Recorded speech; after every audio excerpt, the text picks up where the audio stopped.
这个小孩他那个腺样体肥大，就是应该是小孩睡觉打呼，然后现在很多孩子都得这个病，然后用什么方法都有，但是没有找到比较好的，然后治疗的这个费用的时间长了，普通家庭有点承担不起，就是睡觉的时候平时嘴巴都是张着，时间久了这个嘴巴脸就会有这样的变形。我告诉你，我告诉你，就是坏习惯养成的。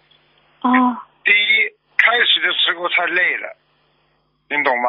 还有第二，被窝量不够，压力太大，孩子睡觉的时候就容易张口。还有，孩子晚上吃了东西睡觉，嘴巴也会张开的，听懂了吗？所以第一，不要给孩子晚上吃太多东西。第二，告诉他，你多难看的，嘴巴张着，学给他看。